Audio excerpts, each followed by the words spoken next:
Boa noite. Apague as luzes. Imagine ruas onde moedas trocavam não apenas por objetos, mas por companhia, confidências e pequenas proteções contra o frio. Imagine a cidade como um grande jardim noturno, onde certas flores cresciam ali por escolha, ali por força, e onde jardineiros, proprietários e legisladores se revezavam para podar, regar ou cercar canteiros inteiros. Esta é a história completa da prostituição, talvez a profissão mais antiga do mundo, e eu convido você a percorrer comigo os filamentos que ligam desejo, sobrevivência, poder e lei. Vamos andar devagar. Vou contar histórias pequenas e longas ao mesmo tempo, de uma inscrição numa parede de pedra, de uma rua empoeirada, de um ofício que se transforma em comércio e mais tarde em problema público. Começo com uma pergunta simples, que acompanha essa prática há milênios. Por que algo tão recorrente nas sociedades humanas provoca tanta ambivalência moral e política? Por que, apesar de sua persistência, quase todas as culturas tentaram em algum momento enquadrá-la com bênçãos, impostos, proibições, inspeções médicas ou expulsões? A resposta não cabe numa linha, exige que atravessemos épocas, povos e linguagens. E enquanto caminhamos, se esta narrativa tocar você de algum jeito, se gostas desse tipo de viagem entre passado e presente, curta este vídeo e inscreva-se para mais histórias assim. Quando falamos de origem, não temos um ponto final. Temos fragmentos, restos de cerâmica, inscrições, códigos legais e algumas palavras em línguas mortas que sugerem que desde muito cedo havia formas de remuneração pela companhia íntima. Arqueólogos encontram vestígios de comportamentos sexuais mediados por trocas em cidades antigas, e cronistas registram o papel de pessoas cuja renda dependia de relacionamentos temporários e pagos. Em alguns lugares, esses arranjos aparecem como parte de rituais de fertilidade, em outros, como serviços urbanos pagos em moedas ou em grãos. A interpretação desses vestígios é frequentemente um campo de debate. O que uns nomeiam prática instituída, outros chamam de leitura anacrônica. É indefinido se certas práticas foram estruturas sagradas ou construções sociais a posteriori, e é nesse espaço de incerteza que nascem muitas das narrativas morais que se perpetuam. Imaginem uma manhã numa cidade antiga. Comerciantes abrem suas bancas, criadores de animais trazem animais para vender, e numa rua lateral há um pequeno estabelecimento com portas estreitas. Há inscrições que indicam preços, há contratos talvez que deterioraram com o tempo. Numa cidade como Pompeia, por exemplo, paredes conservadas e imagens sugerem que existiam locais públicos onde se alugava companhia, e documentos legais e fiscais de Roma mostram que essa atividade estava, de certa forma, presente na contabilidade da cidade, tributada, vigiada, por vezes marginalizada. Esses indícios nos dizem algo importante. Não é que o ato em si fosse invisível. Pelo contrário, muitas sociedades o reconheceram como parte da economia urbana e, portanto, como algo a regular, controlar ou extrair valor.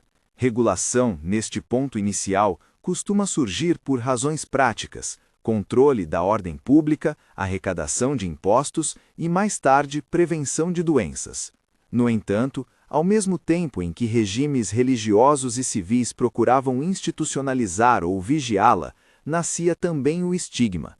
Tradições morais, sejam de caráter religioso, patriarcal ou cívico, frequentemente colocavam as mulheres que negociavam companhia em posições ambíguas, ao mesmo tempo indispensáveis para o funcionamento de certas economias e decorrências da decadência que as elites criticavam.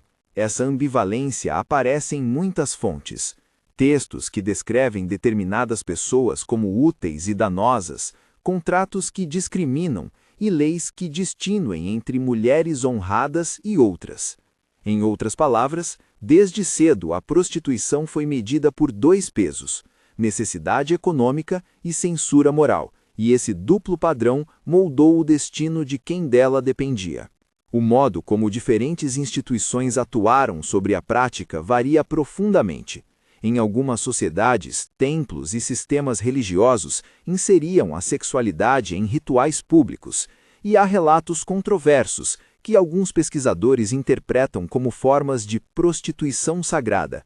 Muitos outros estudiosos, entretanto, argumentam que essas leituras exageram ou reinterpretam práticas religiosas com lentes modernas. O que podemos dizer com certa segurança é que instituições, sejam as casas do culto, sejam as magistraturas urbanas, tinham capacidade de transformar práticas privadas em objetos de interesse público. Rituais, leis e costumes funcionavam como ferramentas de classificação. Quem era visto como legítimo, quem era proibido, quem podia ser fiscalizado. Na Idade Média Europeia, por exemplo, há indícios de uma relação pragmática entre as autoridades municipais e a prostituição. Cidades que queriam preservar a ordem e a economia muitas vezes optaram por tolerar a presença de casas e de zonas onde o comércio do corpo era concentrado, ao mesmo tempo em que impunham limites e taxas. Em vários lugares, a prostituição foi tratada como um mal necessário. Se não podiam extirpá-la, era melhor mantê-la visível e controlável. O mesmo padrão reaparecia em centros urbanos de outras regiões do mundo. Quando a cidade crescia, criavam-se bairros específicos. A cristalização do comércio em bairros e avenidas, a transformação de uma escolha individual em aglomerado econômico, é um traço que atravessa séculos. A chegada da modernidade acentuou esse movimento. O crescimento urbano acelerado, as rotas comerciais ampliadas, a imprensa e depois o transporte a vapor e as ferrovias mudaram os contornos do mercado sexual. O jardim noturno começou a se transformar em bairros inteiramente dedicados ao comércio e à vida noturna. Sinais, anúncios e mapas orientavam quem procurava e onde encontrar o serviço, ao passo que as autoridades municipais desenhavam zonas de tolerância ou de exclusão. Com a mercantilização crescente do corpo, isto é, a redução de relações sociais complexas a transações econômicas previsíveis, emergiram modalidades de negócio: casas, agenciadores, senhores de estabelecimentos e advogados, que direta ou indiretamente operavam como intermediários do mercado. O capitalismo industrial, com sua necessidade de mão de obra móvel e a concentração de populações urbanas desempregadas ou mal remuneradas, criou um suprimento crescente de pessoas vulneráveis, muitas vezes mulheres, que viam no trabalho sexual uma opção de subsistência. Ao mesmo tempo, a demanda cresceu entre viajantes, trabalhadores industriais, soldados e turistas. Onde havia choque entre oferta e procura, surgiam inevitavelmente formas de organização do mercado, desde negócios que procuravam oferecer alguma proteção e estabilidade, até redes de exploração que tiravam vantagem da precariedade. Não se pode, no entanto, confundir toda a organização com exploração. Há tanta diversidade quanto há cidades. Há trabalhadoras sexuais que negociaram autonomia e até status social em certos contextos, e há situações flagrantes de coerção e violência. No século XIX, um novo ingrediente entrou com força nas políticas públicas: a saúde. A emergência das políticas sanitárias trouxe instrumentos e justificativas que justificavam a intervenção estatal no corpo alheio. Medidas como inspeções médicas obrigatórias, registro de pessoas que praticavam sexo pago e a criação de hospitais especiais refletiam um desejo duplo: proteger a saúde pública, em particular controlar doenças que ameaçavam tropas e economias, e, ao mesmo tempo, controlar comportamentos considerados socialmente perigosos. Alguns exemplos mostram a ambiguidade dessas práticas. Em algumas cidades europeias, a regulamentação implicou em licenciamento e inspeção periódica, o que para alguns defensores oferecia proteção. Para outras pessoas, significou humilhação, estigmatização e perda de liberdade. Em outros contextos, medidas punitivas optaram pela repressão total: prisões, multas e expulsões. O efeito prático dessas escolhas foi pouco uniforme e muitas vezes dependente da força política das mulheres que resistiam, das alianças com os movimentos de saúde pública e do olhar das elites. Há uma história que circula nas memórias urbanas, a história de uma mulher que, numa cidade industrial do século XIX, foi arrancada de sua casa por uma batida policial que aplicava leis de moralidade. Sua família perdeu o pouco que tinha e ela foi registrada e isolada para a inspeção. Essa pequena narrativa, repetida em diferentes cortinas temporais e geográficas, mostra uma coisa: a política pública que tratava a prostituição como problema de ordem e doença, muitas vezes recaía mais pesadamente sobre quem tinha menos recursos e menos poder. E sempre o ledger social, as contas que as cidades faziam, contabilizava esses custos de forma desigual. A guerra, mais do que qualquer outro evento, expõe e acelera essas dinâmicas. Quando as bandeiras mudam no campo de batalha, também mudam muitos contratos nas cidades e nas bases atrás das linhas. Tropas em movimento criam uma demanda específica, e quando o Estado tenta controlá-la, surge uma resposta logística: bordéis militares oficiais em alguns exércitos, zonas de tolerância em áreas de ocupação, serviços de saúde para tropas ou, em outros casos, repressão e estigmas mais severos. Durante conflitos, a distinção entre trabalho sexual consensual e exploração pode se tornar ainda mais tênue. Fragilidades econômicas, desestruturação de comunidades e violência aumentam a vulnerabilidade. Ao mesmo tempo, os estados que criam arranjos institucionais para atender tropas muitas vezes o fazem sob o pretexto da preservação da ordem ou da proteção da força de combate. Justificativas que ocultam cenários complexos de coerção e oportunidade. No século XX, as políticas se diversificam. Alguns países optam por regulamentar, criando licenças e bairros regulamentados.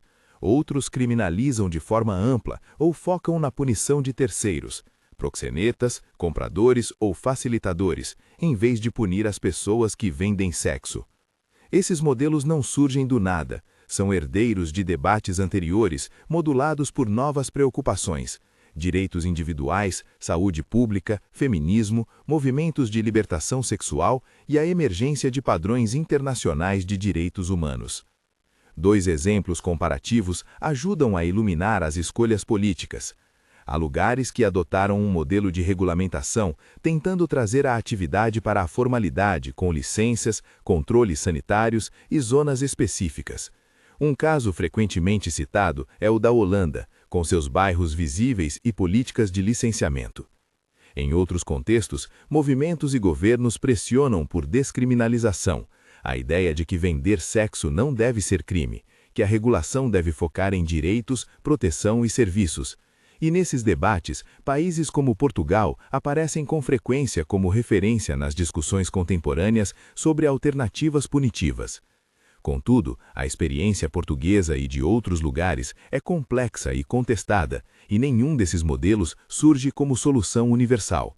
Cada escolha acarreta trade-offs: proteção versus controle, visibilidade versus estigma, liberdade versus vulnerabilidade. Ao lado das políticas formais, a mídia e a representação pública foram forjando imagens que moldaram reações coletivas. Em determinadas épocas, a imprensa ampliou pânicos morais. Histórias de sequestro e tráfico internacional ganharam manchetes que, por vezes, singularizaram casos complexos como fenômenos massivos. Essas narrativas tiveram efeitos práticos, energizaram leis repressivas, justificaram operações policiais e, não raro, obscureceram as necessidades de saúde e abrigo das pessoas envolvidas. A imprensa também pode atuar de maneira contrária, quando apresenta histórias pessoais humanizadoras, denuncia abusos e pressiona por direitos. A mídia, portanto, é ao mesmo tempo espelho e martelo, reflete preconceitos sociais e, em certos momentos, força mudanças. Voltando para as noites e as pedras, é importante lembrar que prostituição não foi nem é apenas uma categoria uniforme. Em tempos e lugares distintos, encontramos cortesãs com status social e acesso a redes de proteção, mulheres que administravam casas com relativa autonomia, trabalhadores que trocaram anonimato por certo proveito e pessoas que venderam sexo por absoluta necessidade, sob coerção econômica ou violência. A economia do mercado sexual é uma cadeia logística feita de demandas, intermediários, transportes, unidades de consumo e, quando há restrições ou proibições, mercados clandestinos e deslocamentos que aumentam riscos. Chamar isso de profissão é reconhecer que, para muitos, representa um trabalho, remunerado, com regras próprias, mas chamar isso de tráfico é reconhecer situações onde a coerção e exploração eliminam escolhas. A distinção é vital para qualquer política que se proponha a ser eficaz e justa. Há um fio que liga o antigo ao moderno.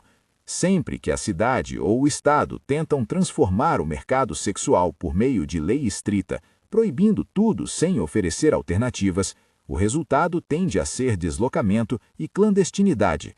Onde há deslocamento, surgem pontos cegos da vigilância pública, trabalhadores sem acesso a serviços de saúde, menos proteção legal e maior exposição à violência. Onde há regulamentação estrita e estigmatizante, fichas, inspeções humilhantes, segregação espacial, surgem consequências semelhantes. Por outro lado, modelos que priorizam direitos, proteção, moradia e serviços de saúde aparecem como alternativas mais compassivas, ainda que não isentas de críticas e desafios práticos.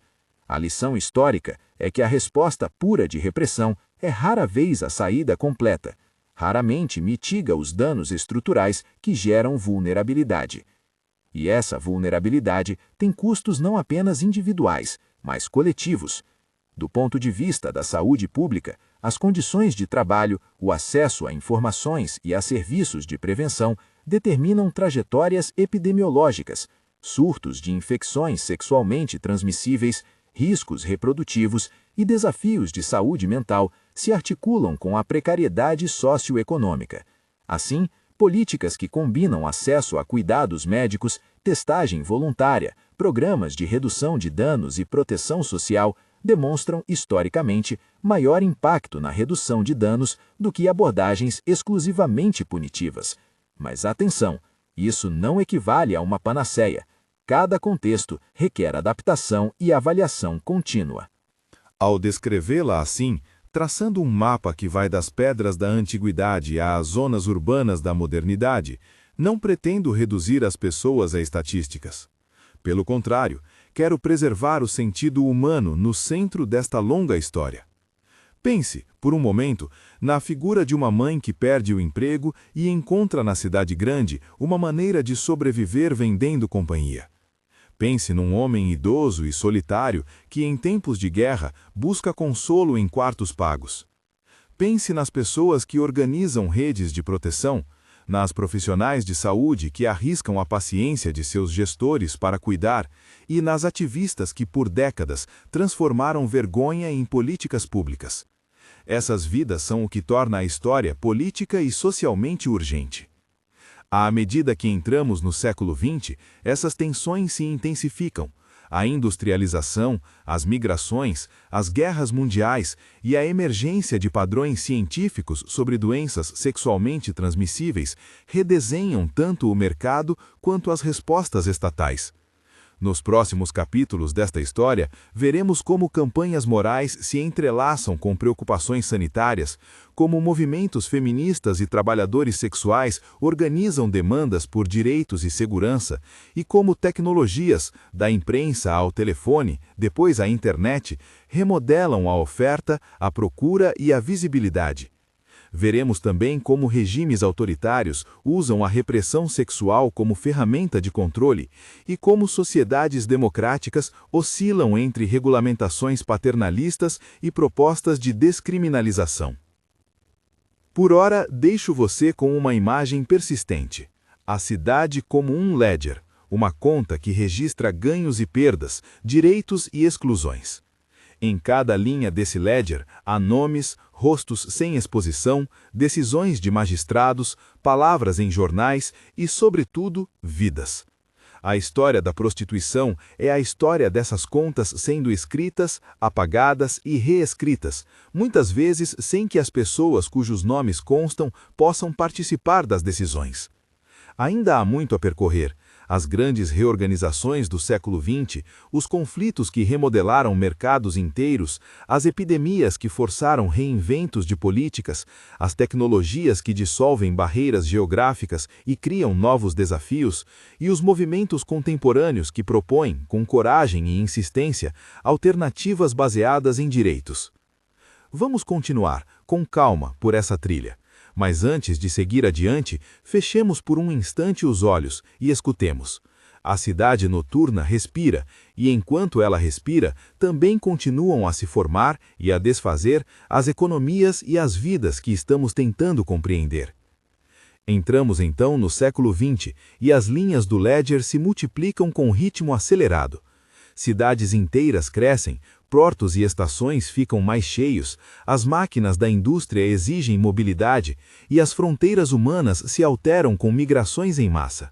Em poucas décadas, o jardim noturno que eu descrevi antes, com seus canteiros dispersos e flores diversas, começa a assumir padrões mais definidos.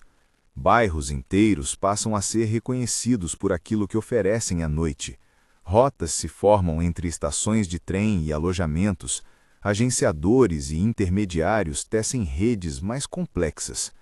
A modernidade traz, junto com oportunidades, uma nova indústria de serviços pessoais, e com ela chegam novas perguntas sobre controle, dignidade e saúde. As duas grandes guerras do século XX foram momentos de ruptura e aceleração. Tropas em movimento, campos de batalha distantes e ocupações militares criaram demandas de curto prazo, muitas vezes respondidas por arranjos que iam de iniciativas improvisadas a políticas oficiais.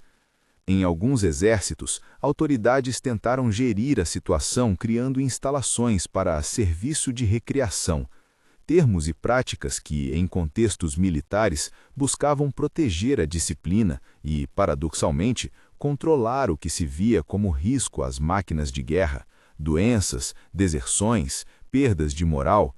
Em outros contextos, a resposta foi repressiva, moralista e tentou varrer as proximidades das tropas sob o verniz da ordem pública. Essas políticas militares, quando documentadas, revelam um padrão recorrente. O Estado reconhece a existência de uma demanda e, em vez de enfrentá-la como questão social, procura gerir seus efeitos sobre outras instituições, a saúde das tropas, a capacidade de combate, a segurança logística, antes mesmo de pensar nos direitos das pessoas que atendem essa demanda. As consequências humanas desses arranjos são complexas. Em contextos de guerra, redes de coerção aumentam, pessoas deslocadas, famílias desfeitas e economias quebradas tornam a sobrevivência precária.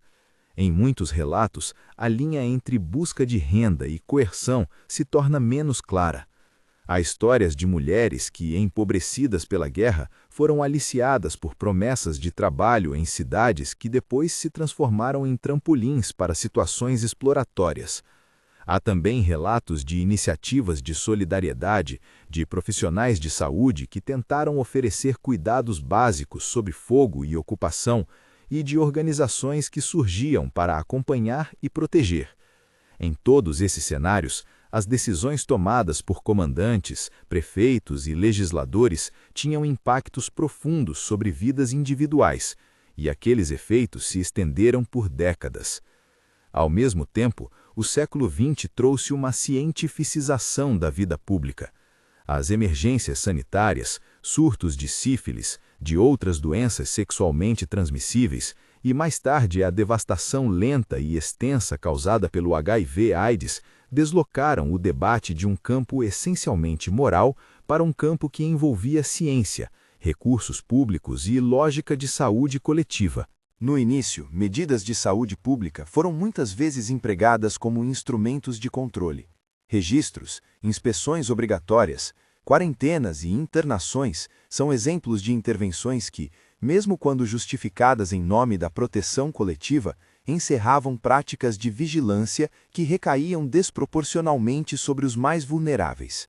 Foram décadas de tensão entre a ideia de proteção da comunidade e a preservação da dignidade e liberdade individual. A emergência da AIDS, nas décadas finais do século, foi um ponto de inflexão. De repente, a conversa deixou de ser apenas sobre moralidade ou ordem pública para incluir terapias, prevenção, financiamento internacional e enormes campanhas de conscientização, mas também pânicos morais, discriminação e políticas que, em alguns casos, ampliaram o estigma sobre quem já vivia em margens. As respostas variaram. Em alguns lugares, campanhas de prevenção lideradas por profissionais de saúde e por pessoas que viviam com o vírus avançaram com foco em redução de danos, uso de preservativos, testagem voluntária e cuidados integrados. Em outros, o medo pavimentou medidas punitivas, deportações e clausuras que pioraram a situação. Aprendizados surgiram dessa tragédia global. Políticas de saúde que marginalizam tendem a empurrar problemas para a clandestinidade. Medidas que envolvem comunidades e colocam direitos no centro são mais eficazes na redução de danos. Nesse período também afloram movimentos organizados que mudaram o tom das discussões. Trabalhadoras e trabalhadores sexuais passaram a articular demandas coletivas por proteção, por reconhecimento de direitos, por condições de trabalho mais seguras. Sindicatos, cooperativas e grupos de defesa surgiram em diferentes países, por vezes em diálogo com feminismos e por vezes em tensão com correntes que viam a prostituição apenas como violência estrutural. Essas vozes eram múltiplas. Havia quem pedisse regulamentação como meio de proteção, havia quem exigisse descriminalização total, havia quem, enquanto reivindicava direitos, também denunciava redes de aliciamento e tráfico. A existência dessas organizações mudou a narrativa pública. Deixou de haver apenas testemunhos encouched em moralidade para haver relatos de estratégias, propostas de políticas e exigências de participação nas decisões que lhes afetavam diretamente. A legislação ao redor do mundo seguiu trajetórias distintas. Alguns estados optaram por regulamentar licenças, inspeções sanitárias, áreas delimitadas e cobrança de impostos. A Holanda é frequentemente citada como um exemplo de um modelo que, ao tornar visível e regulado o comércio sexual, buscou reduzir danos e tirar a atividade das sombras. Outros países adotaram o caminho oposto, criminalização ampla que alcançava tanto quem vendia quanto quem comprava serviços. Em meados do século XX, surgiu um terceiro caminho que viraria tema de debates acalorados. O modelo que pune o comprador, inspirado por argumentos de proteção às mulheres e de diminuição da demanda. Esse chamado modelo nórdico, implementado em variantes na Suécia e em outros países, tem defensores que apontam reduções na economia de compra de serviços sexuais e críticos que alertam para o agravamento da clandestinidade e da vulnerabilidade das pessoas vendendo sexo. Num contexto diferente, um experimento jurídico singular aconteceu em um país do Hemisfério Sul. Um esforço legislativo que descriminalizou a venda de sexo, reconhecendo que criminalizar quem vende apenas contribui para riscos e que uma abordagem baseada em direitos poderia melhorar acesso a serviços e proteção. O arco dessas políticas, da repressão à regulamentação, da punição à descriminalização, mostra que não existe consenso simples. Cada modelo é herdeiro de decisões históricas, culturais e econômicas. As evidências empíricas sobre qual modelo funciona melhor variam conforme os indicadores escolhidos: segurança, saúde pública, acesso a direitos, redução de trabalho forçado.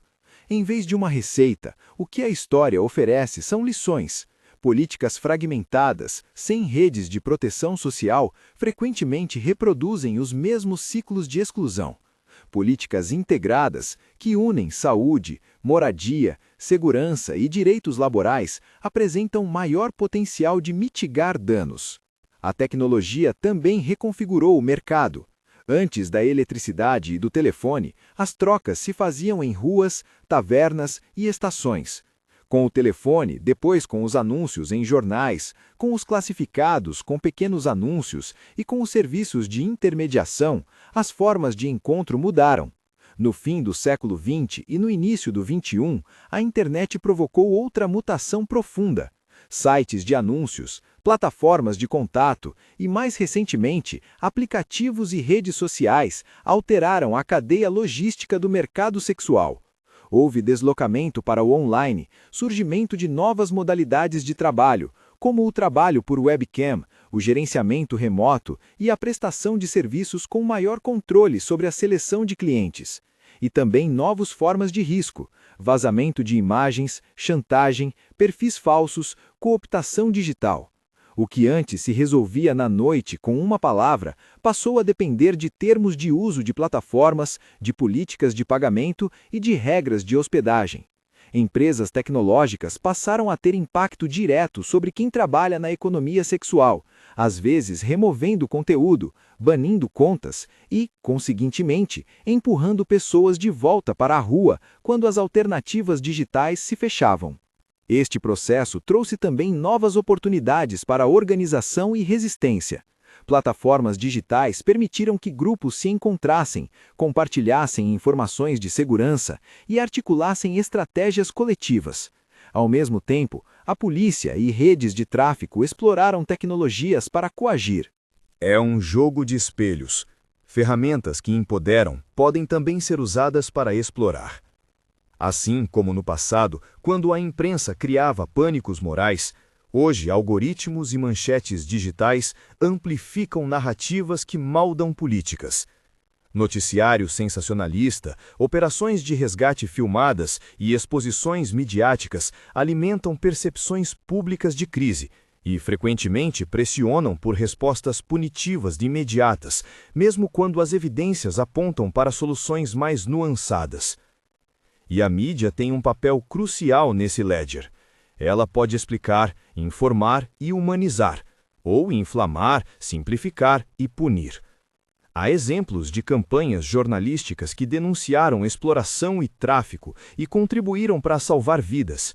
Há outros em que manchetes alarmistas generalizaram casos pontuais como uma epidemia de monstruosidade, resultando em operações policiais que, em muitos casos, destravam redes de exploração, mas em outros cerceiam serviços de saúde, expulsam comunidades e fragmentam redes de apoio. A cobertura midiática raramente é neutra. Ela participa da construção do que a sociedade entende por problema e, consequentemente, influencia as escolhas legislativas e administrativas. A saúde pública continuou a ser um território de disputa. Programas de prevenção, distribuição de preservativos, acesso à testagem voluntária e tratamento antirretroviral mudaram o cenário epidemiológico em muitos lugares. Serviços que combinam cuidados médicos, apoio psicossocial, acesso à moradia e alternativas econômicas demonstraram impacto positivo na redução de danos. Modelos que priorizam a coerção, prisão, internamento forçado sob pretexto de recuperação mostraram historicamente efeitos limitados e frequentemente geraram violação de direitos humanos. A lição emergente é que medidas de saúde pública eficazes tendem a ser aquelas que reduzem barreiras ao acesso, que contam com a participação das próprias pessoas afetadas e que reconhecem a multiplicidade de causas que levam alguém a vender sexo, pobreza, desigualdade de gênero, falta de acesso à educação, migrações forçadas e violência prévia. Nesse ponto, é crucial distinguir trabalho sexual consensual de tráfico e coerção. Conflitar essas categorias é cometer um erro analítico com consequências reais para políticas públicas. Combater redes de tráfico exige ação policial dirigida, cooperação internacional e programas de proteção às vítimas. Criminalizar quem vende sexo sob a rubrica de combate ao tráfico tende a ocultar os graves problemas e a empurrar pessoas para zonas onde a exploração se disfarça e prospera. Ao mesmo tempo, negar a existência do tráfico seria fechar os olhos para formas atrozes de violação de direitos humanos. A distinção é difícil, porque muitas vezes as trajetórias são híbridas. Alguém pode entrar numa situação por motivos econômicos e depois ver sua liberdade reduzida por dívidas, violência ou falsos contratos. Políticas eficazes precisam, portanto, conjugar repressão bem dirigida a redes criminosas com serviços de suporte que diminuam a vulnerabilidade estrutural. As discussões contemporâneas sobre descriminalização trazem essa complexidade à tona.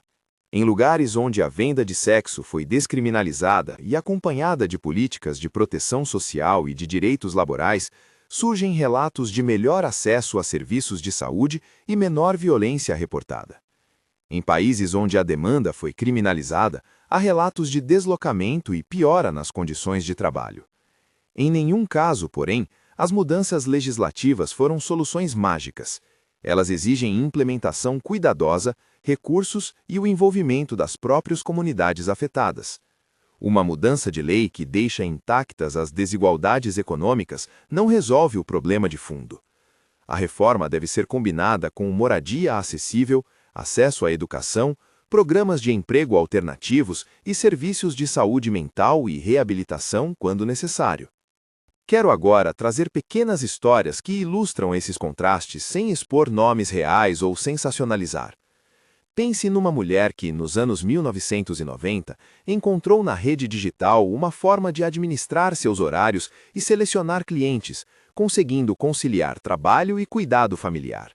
Ela organizou uma planilha, criou um perfil discreto e, com o tempo, conectou-se a um grupo de colegas online que trocavam conselhos sobre segurança.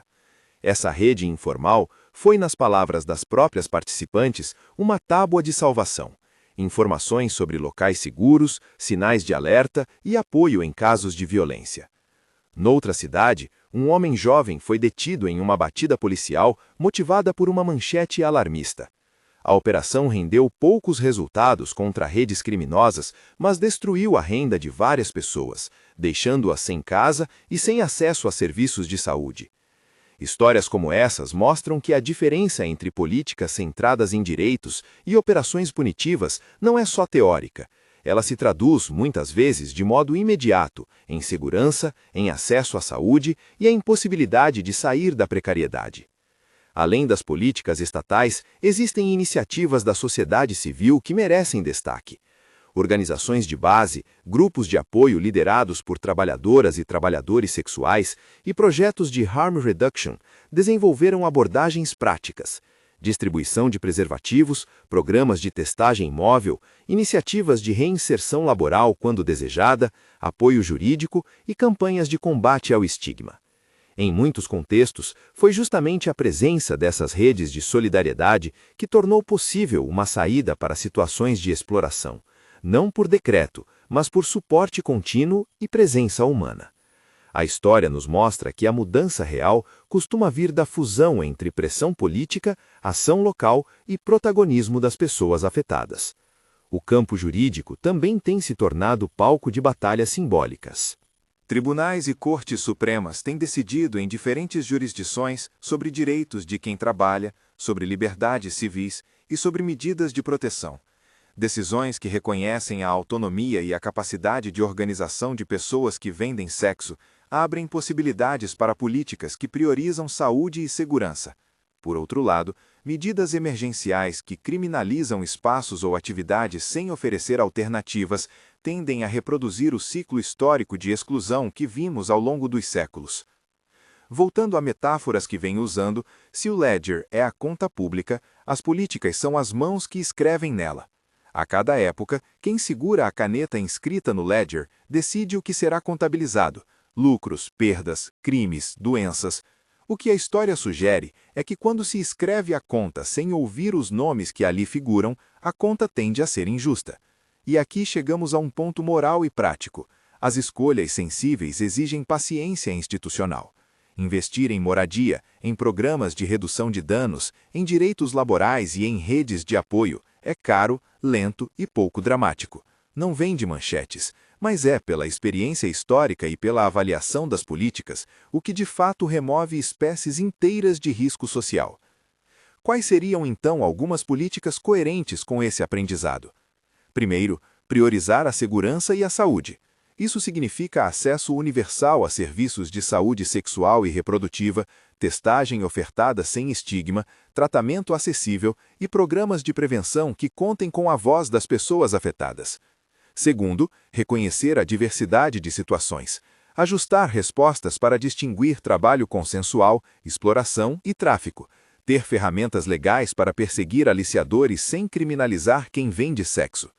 Terceiro, integrar políticas sociais, moradia, educação, assistência ao desemprego, como partes inseparáveis de uma estratégia que vise diminuir vulnerabilidades. Quarto, garantir que intervenções sejam avaliadas com dados e escutando as comunidades.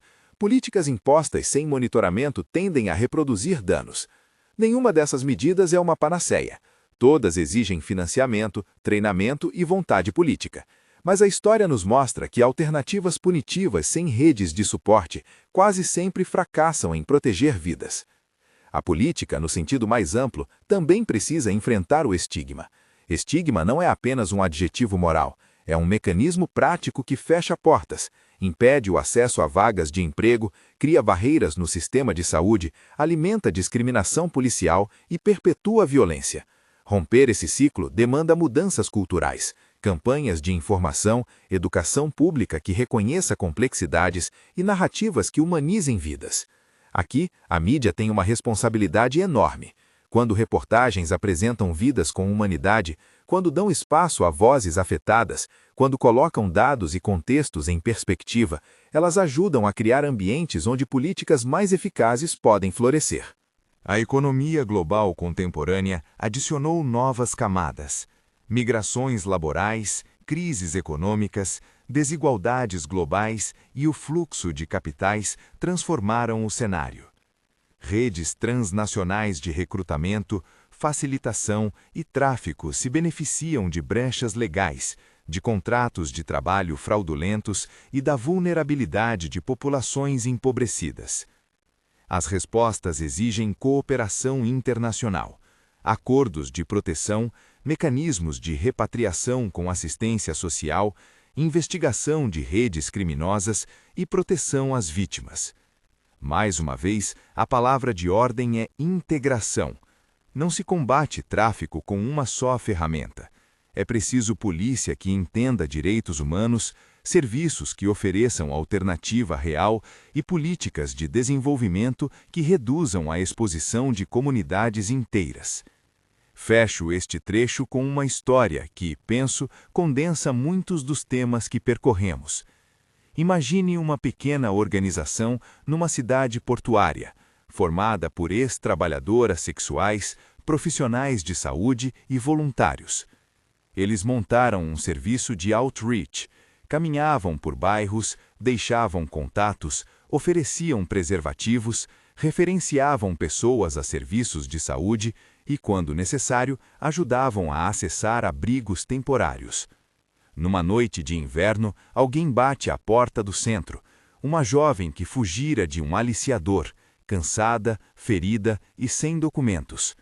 A equipe aciona serviços jurídicos, arranja abrigo provisório, faz acompanhamento médico e, ao longo de meses, traça um caminho: documentação, cursos profissionalizantes, redes de apoio.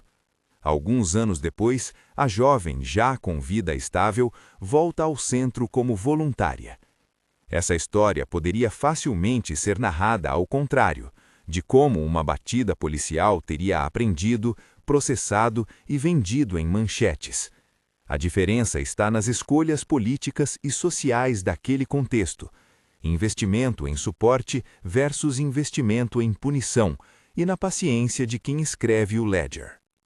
Ao olhar para trás, da antiguidade às cidades digitais de hoje, é possível traçar uma linha que se repete. Onde a sociedade escolhe punir sem oferecer alternativas, o mercado se desloca e a vulnerabilidade aumenta. Onde a sociedade investe em direitos, saúde e suporte, as condições melhoram, ainda que de maneira desigual e incompleta. Isso nos traz de volta à pergunta inicial: por que, apesar de sua persistência, a prostituição sempre gerou ambivalência e conflitos morais? porque ela toca em pontos sensíveis de nossas sociedades: sexualidade, economia, desigualdade, controle do corpo e poder estatal.